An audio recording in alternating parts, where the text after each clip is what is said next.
வாழ்வளிக்கும் தேவனாம் வல்ல ஆண்டவராகிய இயேசு கிறிஸ்துவின் இனிய நாமத்தில் அதிகாலை வேளையில் கர்த்தர் அளித்ததோடு கூட உங்களை சந்திப்பதில் தான் எத்தனை மகிழ்ச்சி, எத்தனை ஆனந்தம். தேவனுடைய வார்த்தையை பகிர்ந்து கொள்வதும், உங்களோடு இணைந்து அந்த சத்தியத்தை கேட்பதும், செபிப்பதும் சொல்லனா மகிழ்ச்சி. இன்றைக்கும் ஒரு வார்த்தையை நாம் தியானிக்கப் போகிறோம். மத்தேயு எழுதின சுவிசேஷ புத்தகம் 6ஆம் அதிகாரம் 39ஆம் வசனம். ஆண்டவராகிய இயேசு சொன்ன ஒரு வார்த்தை தான், தீமையோடு எதிர்த்து நிற்க வேண்டாம். ஒருவன் உன்னை வலது கன்னத்தில் அறைந்தால் அவனுக்கு மறுகன்னத்தையும் திருப்பிக் கொடு என்று சொல்லி. ஆம், என் அன்பிற்குரியவர்களே, தீமைகளோடு கூட நாம் எதிர்த்து நிற்கவே வேண்டாம். தீமை என்று நாம் தெரிந்ததுக்கு பின்பதாக அதனோடு கூட போராடி நம்முடைய நியாயத்தை நிலைநிறுத்த வேண்டிய அவசியமே இல்லை.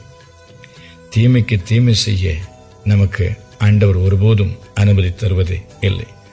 தீமை செய்கிறவர்கள் செய்துவிட்டு போகட்டும், அதற்கான பலன்களை தேவன் தருகிறவராய் இருக்கிறார்.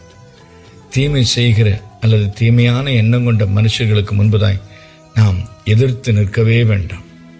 அப்படிப்பட்ட முரட்டாட்டம் அல்ல, மனசாட்சி இல்லாத, மனிதாபிமானம் இல்லாத, அன்பு, ஈவு, இரக்கம் இல்லாத ஒருவரோடு கூட நாம் எதிர்த்து நிற்பதும் வீண்தானே. தீமை செய்ய எண்ணம் கொண்டவர்களை விட்டு விலகுவது நல்லது தானே. யோசேப்பின் சகோதரர்கள் அவனுக்கு தீமை செய்தார்கள். அவன் வஸ்திரத்தை களைந்து விற்று போட்டார்கள், குழியிலே எறிந்தார்கள். அவன் கூட சொல்கிறானே, நீங்களோ எனக்கு தீமை செய்தீர்கள் என்று சொல்லி. ஆம், தீமையை அவர்கள் நமக்கு செய்தாலும் அதை நன்மையாய் மாற்றுகிற தேவன் நம்மோடு கூட இருக்கிறபடியினால் நாம் தீமைக்கு தீமை செய்யாதபடிக்கு, பழிக்கு பழி வாங்க வேண்டும் என்கிற எண்ணம் இல்லாதபடிக்கு நாம் அமைதலாய் விலகுவோமே. அவர்களோடு கூட நாம் எதிர்த்து நிற்க வேண்டாம். யாரெல்லாம் உங்களுக்கு தீமை செய்கிறார்களோ, உங்களை குறித்து தீமையாய் பேசுகிறார்களோ, இல்லாதவைகளையும் பொல்லாதவைகளையும் சொல்கிறார்களோ, அந்த காரியங்கள் நீங்கள் கேள்விப்படுகிற போது உங்கள் இருதயத்துக்கு வேதனையாகிருந்து நாமும் பதிலுக்கு பதில் ஏதாவது செய்ய வேண்டும் இல்லாவிட்டால் என்று சொல்லி நீங்கள் எண்ணம் கொள்ளாதீர்கள்.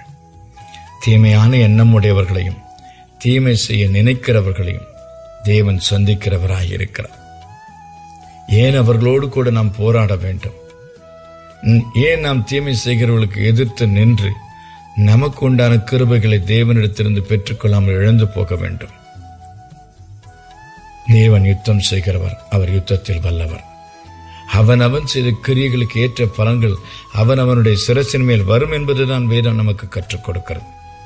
ஆகவே தீமையாய் பேசுகிறவர்கள், இல்லாததை பேசுகிறவர்கள், புரளி பேசுகிறவர்கள், அல்லது நமக்கு கிடைக்க வேண்டியதை அவதூறாய் பேசி கிடைக்கக்கூடாமல் செய்கிறவர்கள், நமக்கு வரவேண்டியவைகளை வரக்கூடாதபடிக்கு தடை செய்கிறவர்கள், கள்ளத்தனமாய் நமக்கு கிடைக்க வேண்டியதை போலி கையெழுத்திட்டு சுதந்திரித்துக் கொள்கிறவர்கள், இவை எல்லாவற்றோடு கூட நாம் மோத வேண்டாம், எதிர்த்து நிற்க வேண்டாம். மனிதர்கள் தான் அப்படி யோசிப்பார்கள்.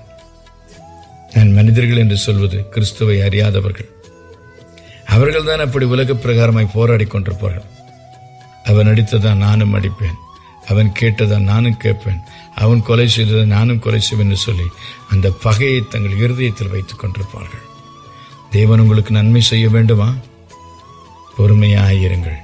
தீமை செய்கிறவர்களோடு கூட போராட வேண்டாம், தீமைக்கு எதிர்த்து நிற்க வேண்டாம்.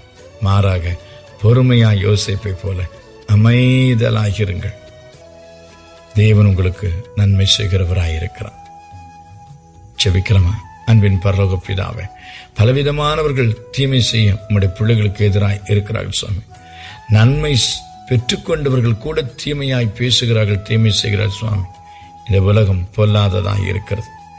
நீர் இறங்கும். இந்த காலவேளை என்னோடு கூட இணைந்து செபிக்கிற ஒவ்வொருவருக்காகவும் நீர் மனம் இறங்கு சுவாமி. அவர்கள் தீமை செய்கிறவர்களுக்கு எதிர்த்து நிற்காதபடிக்கு நீர் உம்முடைய பிள்ளைகளுக்காக வழக்காடுகிறவர். தீமையை சரி கட்டுகிற தேவன் நீர் சுவாமி. யாருக்கெல்லாம் யாரெல்லாம் தீமை செய்கிறார்கள் அவர்கள் நீர் சந்தியும். இந்த காலை வேளையில் அவள் ஒவ்வொருவரையும் சந்தியும். நீர் உம்முடைய பிள்ளைகளோடு கூட இருக்கிறீர் என்பதை உலகம் காணத்தக்கதாய் தீமைகளை எல்லாம் நன்மைகளாய் மாற்றும். இயேசு கிறிஸ்துவின் வல்ல நாமத்தை ஜெபிக்கிறோம் நல்ல பிதாவே.